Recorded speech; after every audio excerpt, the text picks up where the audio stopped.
And welcome everyone on our behalf as well. It's really great to take this moment together to stop a little and reflect. And in some way, we have, even though this is absolutely crazy in so many ways, and you'll see myself and Pekka being in different locations, Ira being somewhere in Finnish archipelago, myself in London, Pekka in Helsinki. This is crazy. This is unprecedented. But at the same time, in some way, we've all been here before. We've all been through a crisis, big or small, and we've learned something. And even though our intuition often in these times is to jump straight into action, do something, this is actually the time to stop and think a little bit about what we've learned. Personally, I went back to 2 weeks ago, March 12th, Thursday, March 12th, and I can't believe it's only 2 weeks. Feels a lot longer. It was that feeling when when you're kind of in a free fall, that feeling kind of deep down in your gut of everything just shambling into pieces, and all the assumptions you made, your plans on, your business plans, your quarterly targets, whatnot, everything gone in the matter of hours. And I noticed that I actually recognized that feeling. It reminded me of something, and what it reminded me of was actually a phone call I received many years ago. My father called me in 2015 to tell that he'd been diagnosed with pancreatic cancer, and within the space of months, I basically operated my entire life. I quit my job to join Hintsa, the company he founded originally. I moved to Geneva to be closer to him during his treatments. And at the same time, as a company, we were going through a merger, a new strategy, a reorg. That sort of, those next 16 months or so were some of the most intense ones in my life. And now, 2 weeks ago, when I got that feeling in my stomach again, I noticed that there are some similarities, and I made it through before, we made it through before, and you've made it through before. And we wanted to take this opportunity with myself and Pekka to actually kind of talk and discuss a little about what were our key learnings from the crisis we've been through before. So thanks everyone for joining us, and we hope that we can make this a lively discussion. The things that we wanted to talk about today, fourfold, maybe 4 themes. First one being around kind of the first steps, your personal well-being. Then we'll move on to feeling of accomplishment, connecting with the human, and finally adapting to the new normal. And in the end, we look forward to hearing from you, your questions and thoughts and comments. But maybe without further ado, I'll start with the obvious: putting your own mask on first. It's really crazy, but when things start piling up in the moment of crisis, the thing that we often we prioritize first is ourselves. I mean, this is something you've heard many, many times before, but it is so important, it is actually worth repeating. Those that travel will know this by heart, but it's for a reason that they tell you to put your own mask on first. Right now, I admit I have been, and I bet many of you have been, doing exactly what we do. We focus on the important, urgent, and the first thing we do is we sleep a little less. We skip on the exercise. My partner will not appreciate me saying this, but I watched him eat M&Ms for a week. The challenge is that being sleep deprived, we're actually less capable of exactly what we should be doing right now. Our ability to solve complex problems, our ability to, think creatively, our ability to, connect with other people, feel empathy, is diminished. And those are all critical skills we need right now. It's not a nice to have. It's not a nice thing to do, to put on your own mask first. It's actually what you have to do, and that's why it's worth reminding. The other thing right now, really key to our well-being, is actually around fear and anxiety. This is, we've been through crisis before, but this is an unprecedented situation. And one of the things that we've learned from the past, and especially working with young drivers, is a saying that they say in Formula One, which is to focus on the next corner. We're going through something quite unique, and going through that unique, time can be overwhelming, and not just for us, but also for our organizations and the people we work with, our families. It's all happening really fast. Nobody really knows what's coming next. Nobody knows how long this will last. And all that can create anxiety, fear, and yeah, it can just be a little bit overwhelming, which is why what we can do is focus on the next corner. When young Formula One drivers are nervous about their first race, that's what they do. They just focus on the next step. Focus on the things that we can control. Tackle one thing at a time, one step at a time.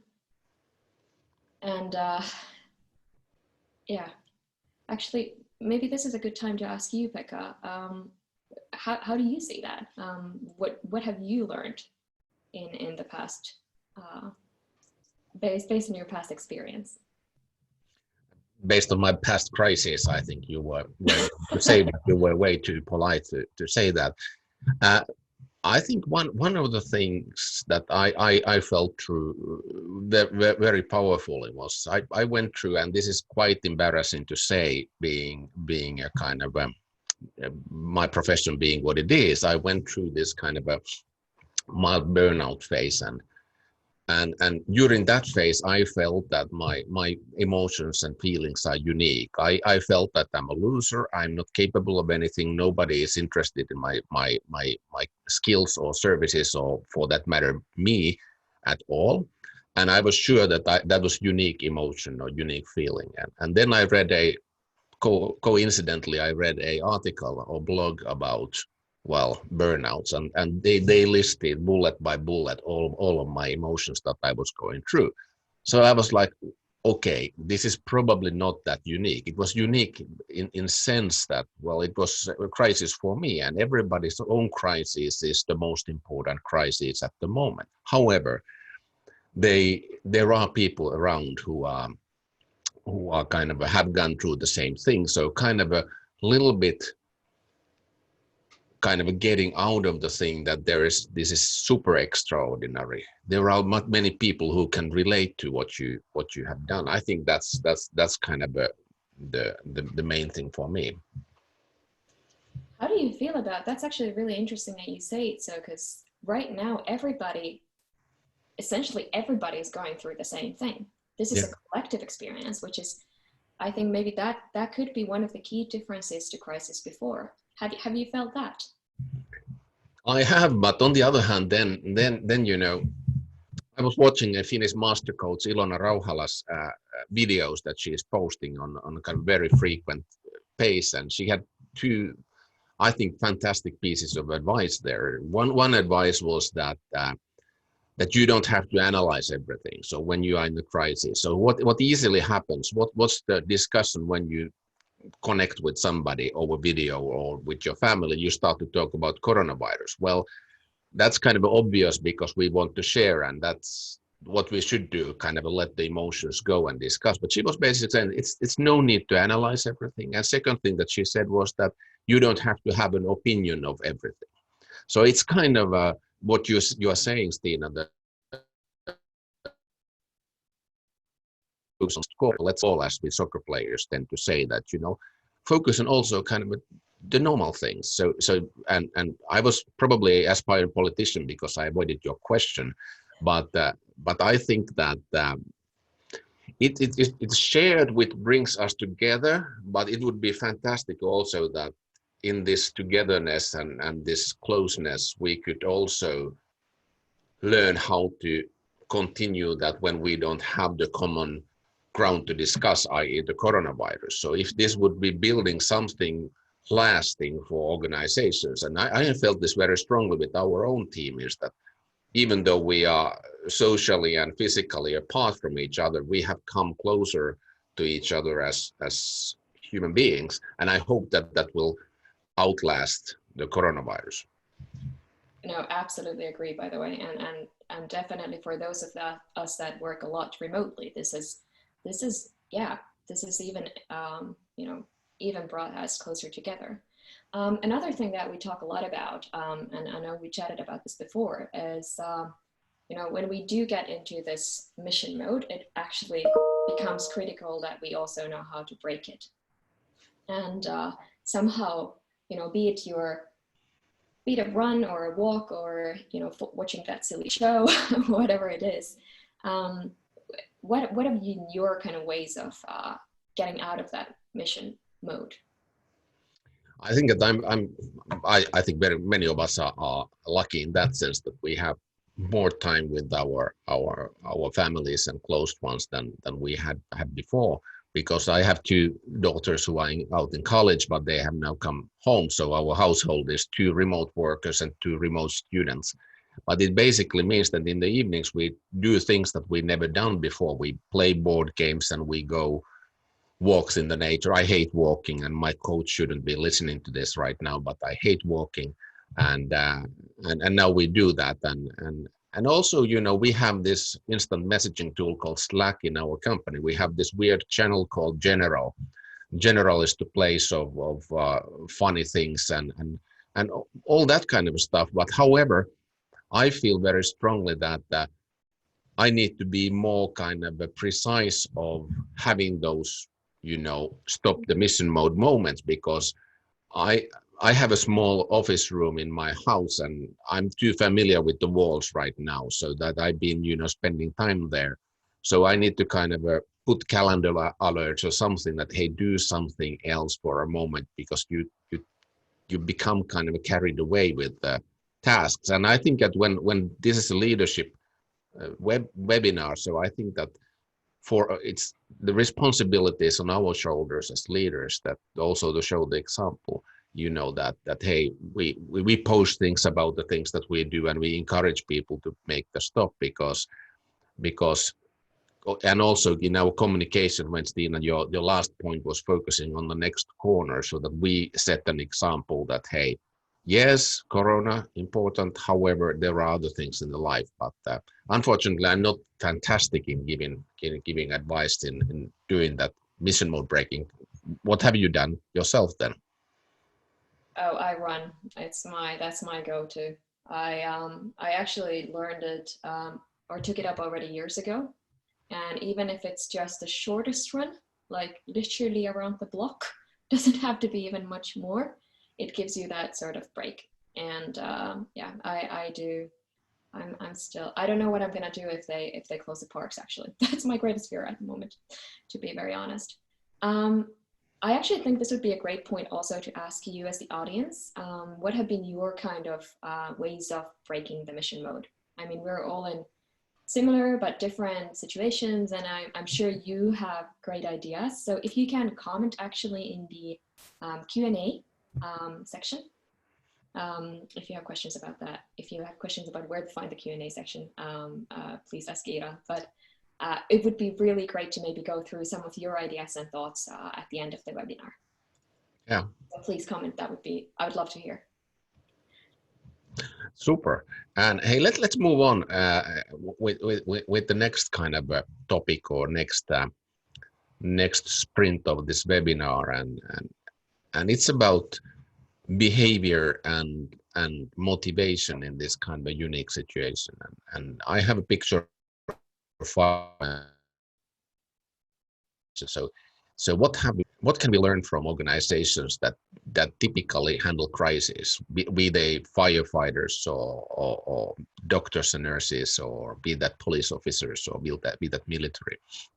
And I have felt quite strongly that in their lives, one thing that is clear, that they are very kind of crystal clear and sharp on kind of what needs to get done, so that there's no kind of a doubt of what's the next thing to do, and the roles and responsibilities are very clear, so that when the crisis mode hits in, you know exactly what you need to do, because otherwise it's going to be a mess. However, we many of us on this call or this webinar, I assume, are knowledge workers, and knowledge workers, we have this issue that our job is not that easy to kind of find daily accomplishments. And my ex-business partner Saku used to have this example that chopping wood is a great thing, because you chop wood, and after a day of hard labor, you have a pile of logs, and it's fulfilling, and it's motivating, and it's exciting. But with knowledge work, you don't always see what you have got done. How kind of a frustrating would it be if you were chopping wood, and in the end of the day, the pile of wood had vanished? So it would be a kind of you have done a lot of work for nothing. And that's easily what happens with our work in cognitive work and in knowledge work. It's hard to know that what we actually have got done. And then my question is that, what are the signs in your remote work, what you're doing right now, that you are making progress? I'm having this discussion with many of my clients who are consultants, whose job is to spend their days at the client premises, and that's probably a, how would I say, safe environment, so that's what you're used to, and you have the signs that things are moving on, and they are all taken away from you. What are the signs that you are making progress? And I started to do this self-searching, self-reflection when I quit my job in the big corporate. That was back in 2011. I told my boss and my team that I'm quitting in April 2011, and I was to leave in June. And what happened? There's a lot of this good talk about that, tacit knowledge and silent information, that I had been working for 19 years for that company, and I was hoping that they are eager to kind of collect the kind of knowledge that I have gathered. Well, truth is that they were super uninterested. So I became a non-person, because I was about to leave. I wasn't invited to meetings or anything. So I was there for 2 months and kind of wondering what to do next. But I started to analyze that what actually happened. I knew that I was going to move, start a own company. We were 2 of us in the beginning.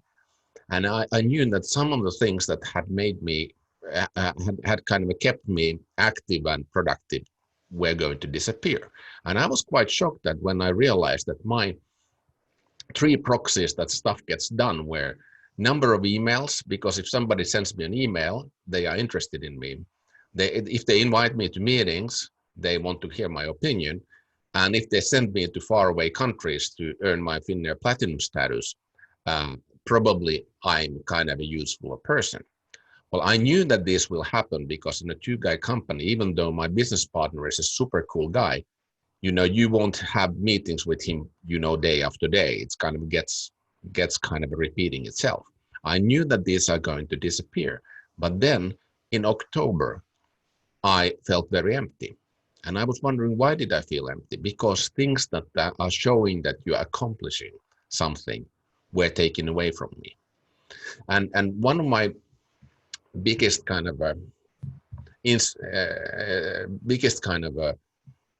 sources of inspiration has been a book, or rather a Harvard Business Review article by a Harvard Business School professor, Teresa Amabile. The book and an article is called Progress Principle. And she was studying 1,200 knowledge workers and kind of seeing that what they do and how they feel after And her finding was that the biggest motivator in creative work is actually what she calls small wins. So that you feel that you have feelings of accomplishment on a daily basis and a weekly basis. The challenge is that in big companies, you know, the targets are massive. They are net sales of XYZ 100 million, or let's conquer a new market. And even if your ego would be the size of this room, you know, you don't feel on a daily basis and that you're contributing to this massive goal. So she was saying that start keeping a working journal. So what you get done, what you want to get done today and what you get done today. And this is what athletes are doing. They are following the training exactly in the same way. And she was saying that small wins that you feel on every day that you get something done are the biggest motivators. Now, when we are in this new normal in the remote work, how could we be more precise as leaders to kind of show that what the team needs to get done in a very detailed level? It's not micromanaging, it's rather saying that we want to see that things are moving forward. How could we broadcast and share that among each other? How I could be as an individual worker then able to follow my achievement and make this really happen. It's actually super easy, plan and reflect, and it's super difficult to actually materialize in the real life if you are not used to this kind of a rhythm. But when you don't have the environment that is actually kind of forcing you to do that, it's easily kind of is not done.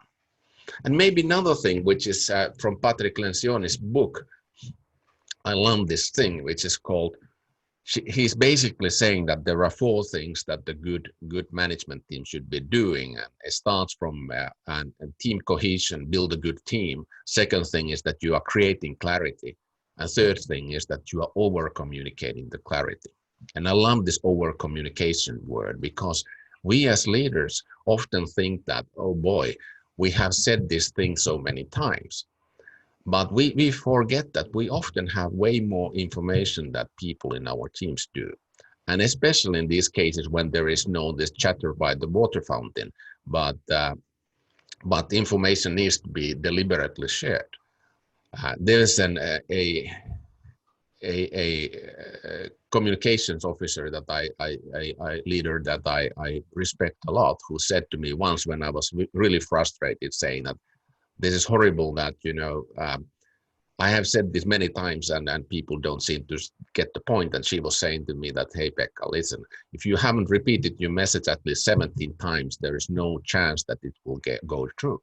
So it basically means that we need as leaders to be repeating the kind of a messages that we want to get through time after time after time after time to make any things to kind of go through in this weird situation. And people will, because you don't have the verbal kind of a physical connection, people will pick on little subtleties, so that we need to be crystal clear what we are saying, because people define the meaning of what we are saying based on their own situation, not kind of reading your mind what you want to say. So for me, small wins over communication of clarity. Stina, my question is for you, that you and I are both people who get inspired and we get energy from, you know, action and getting stuff done. Now when you are kind of locked in your London apartment, so what are your signs that you're making progress in your daily work? Oh, that's a great question. I mean, I was laughing when I saw your list of, in particular, the Finnair Platinum status. I do admit that when the crisis hit, I was like, oh, could this come like a few months later so that I could secure my status? Really embarrassing and horrible, especially in this environmental age. I think this is actually great for our environment, and I'm actually quite enjoying this. I feel I'm actually more productive now, which is crazy. It's sort of, but you do need to be very deliberate about it, like you said. So I've reinstated something I started doing as a young consultant, which is called a daily check-in and a daily checkout.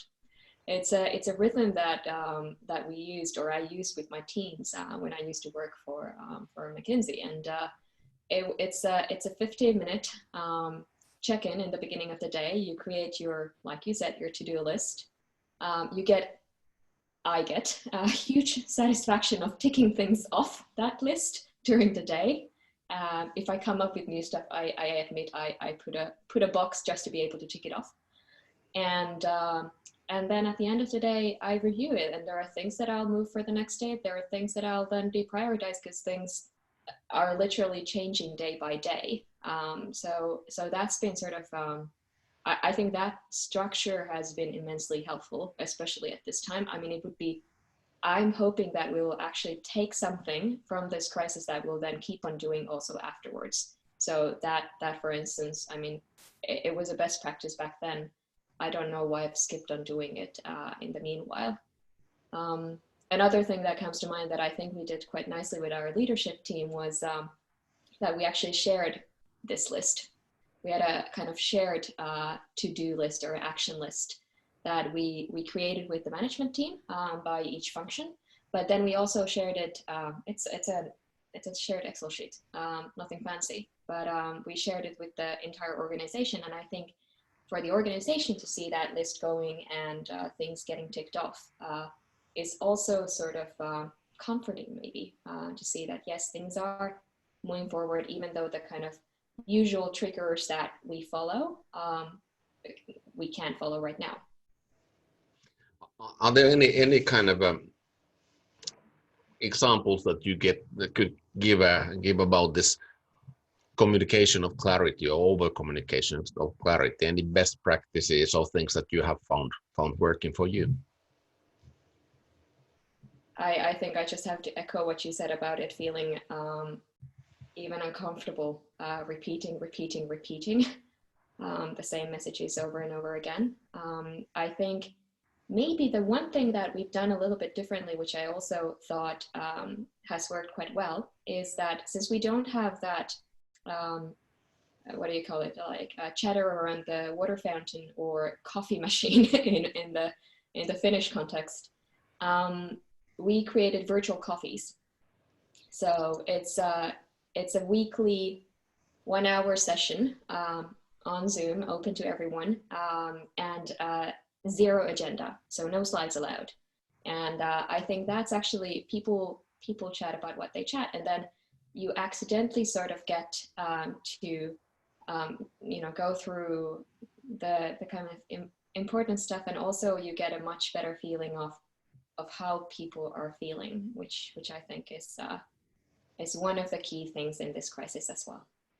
Yeah, I find it kind of a funny or exciting or awesome is actually that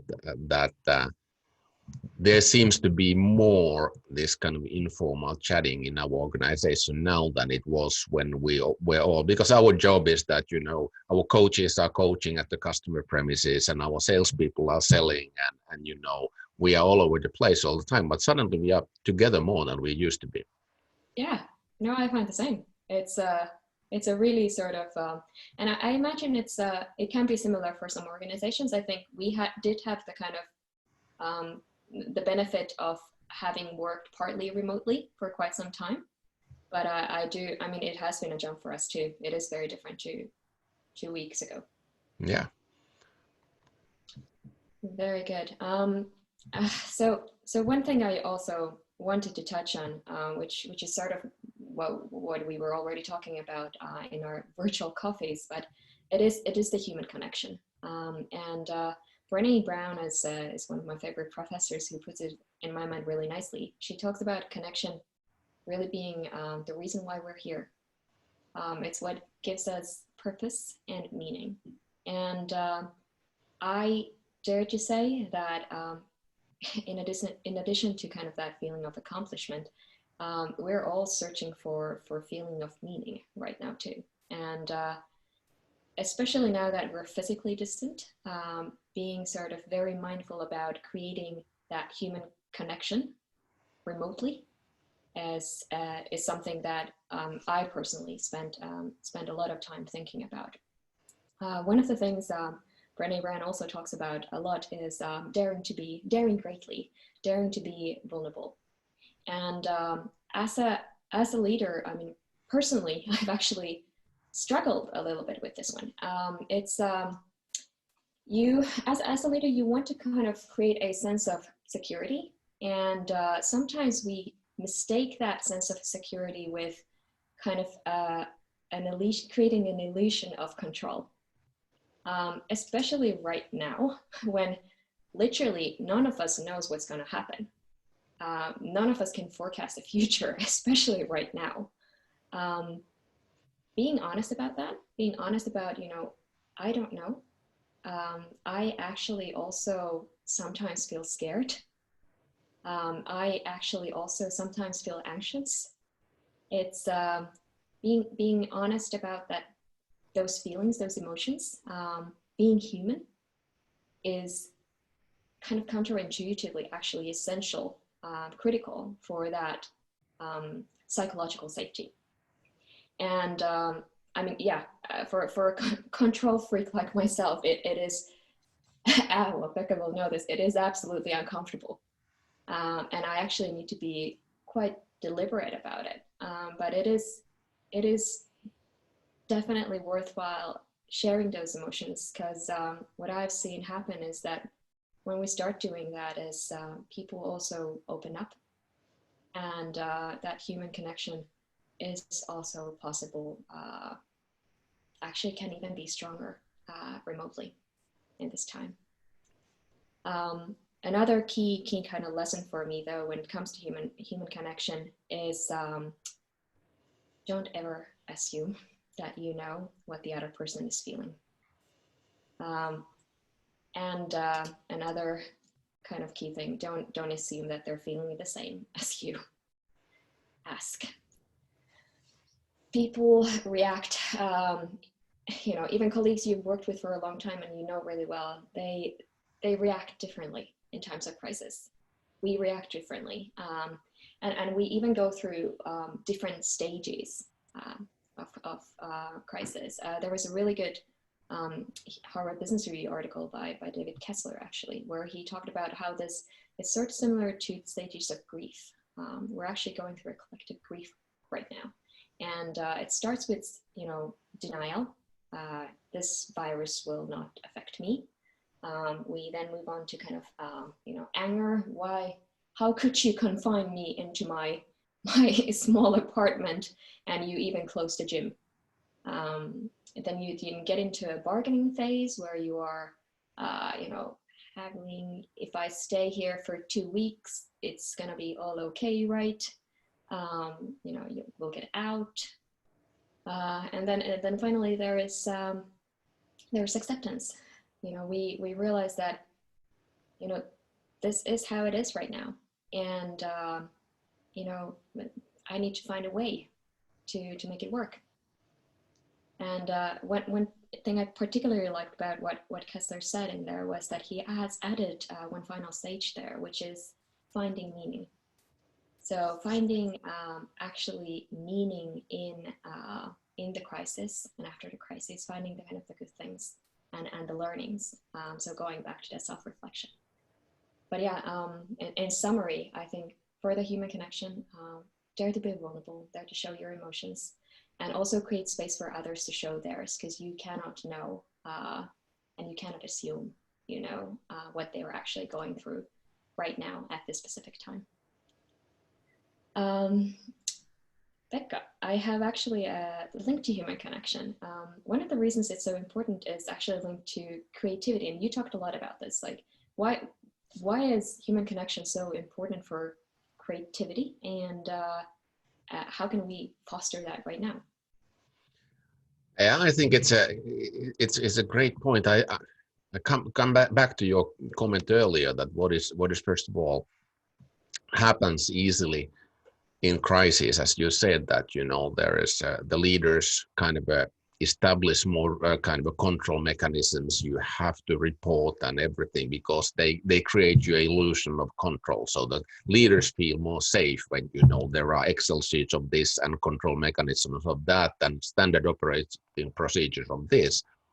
In the moment where you should kind of unleash all the creativity of the organization to solve the problems that there is. And I think that, typically it's why you need the human connection. So you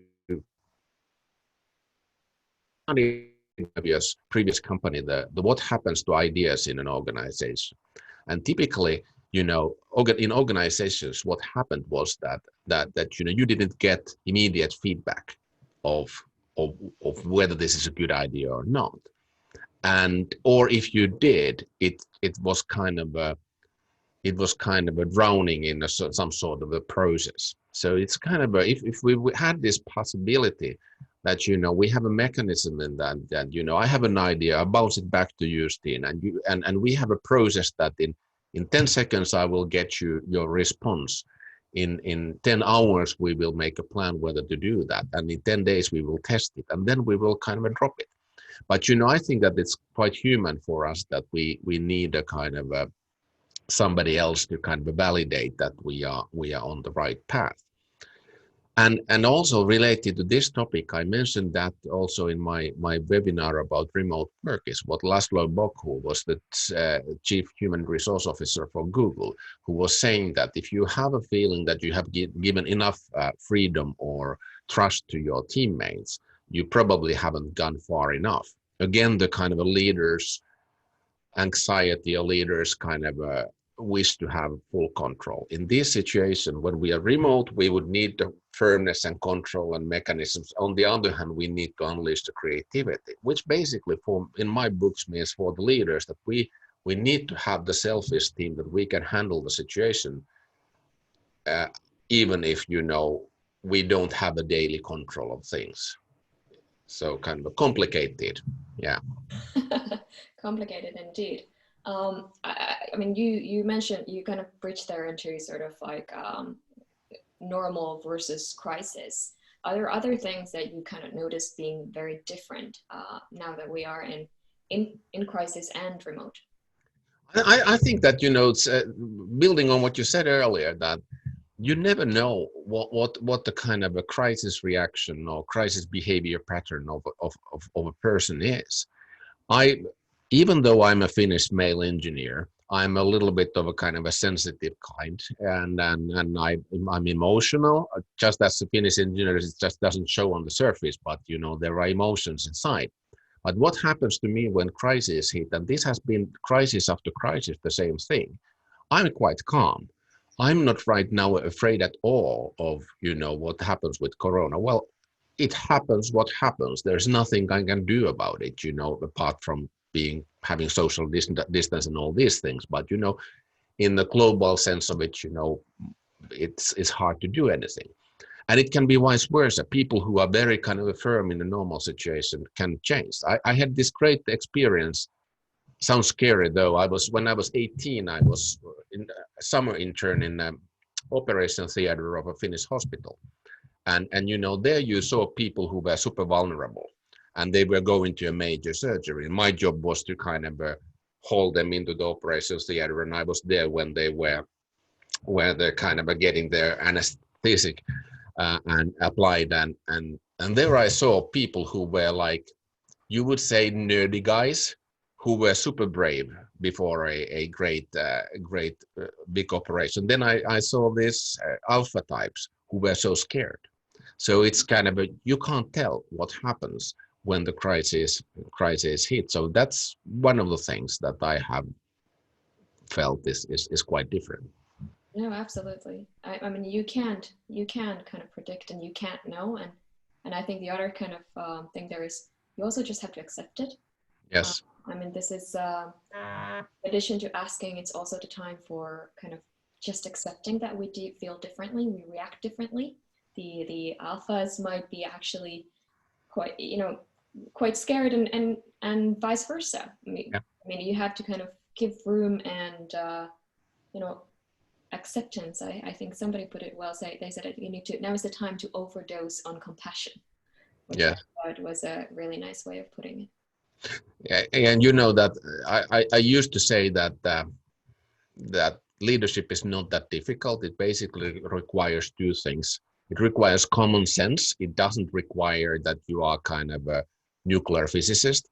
and it requires the kind of a capability to take responsibility. So if you have those two things, you get quite far. Now I have changed my mind a little bit, or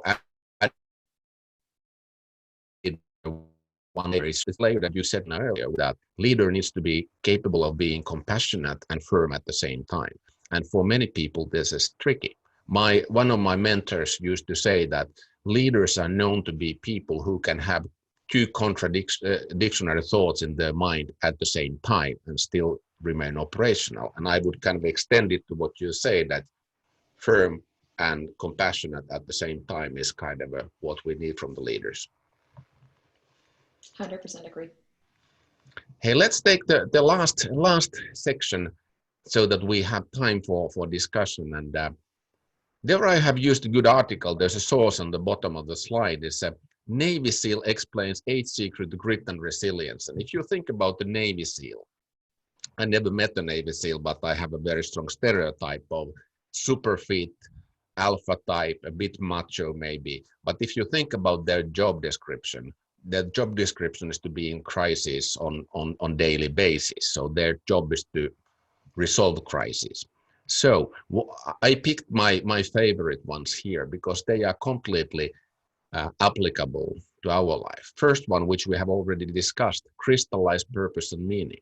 These guys are spending weeks in jungle or this desert and it's really tough and miserable. So they need to have something that they fight for.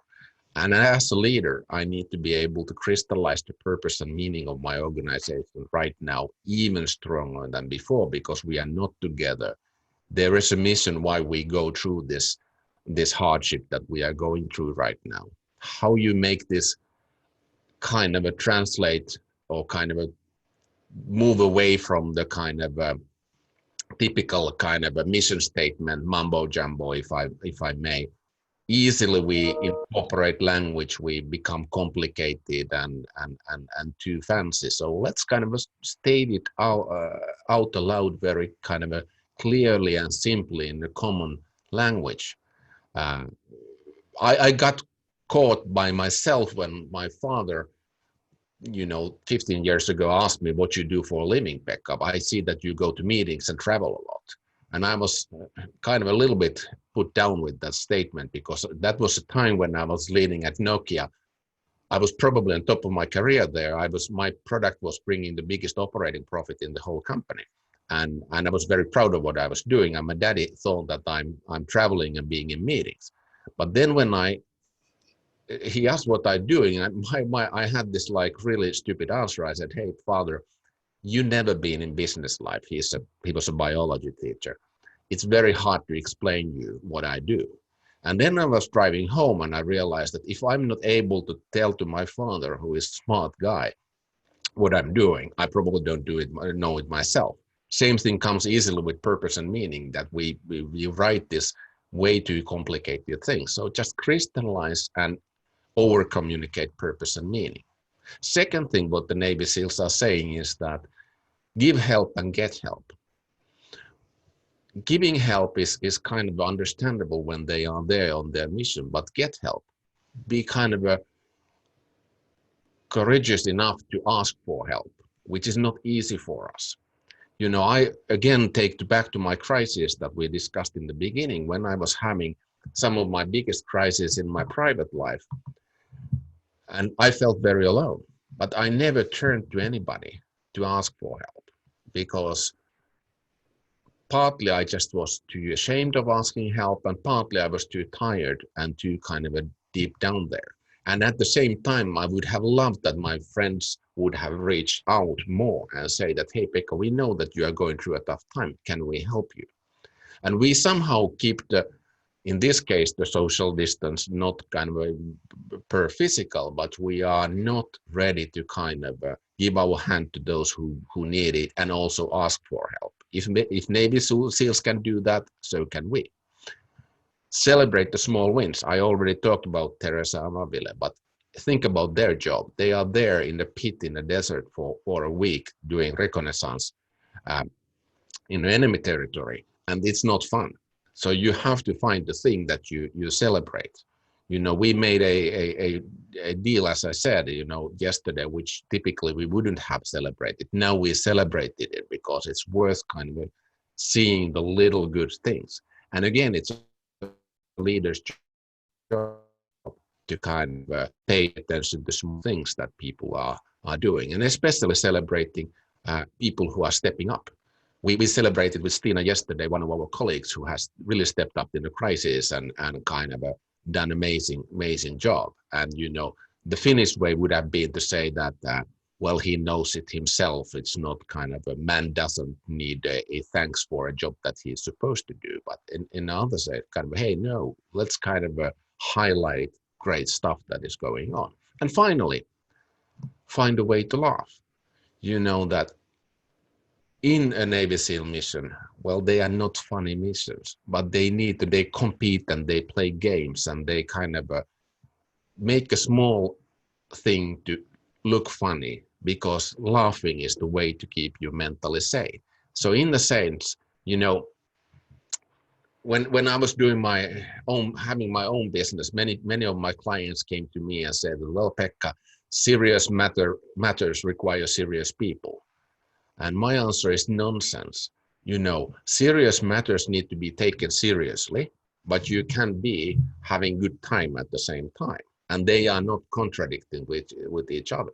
So kind of the thing that, we couldn't have a good time through crisis is nonsense, because that's one of the keys to resilience, so that we find the kind of golden lining in silver lining in certain things. So, and again, it's leader's job. Leader's job is to take things seriously without being overly serious, but being a human. So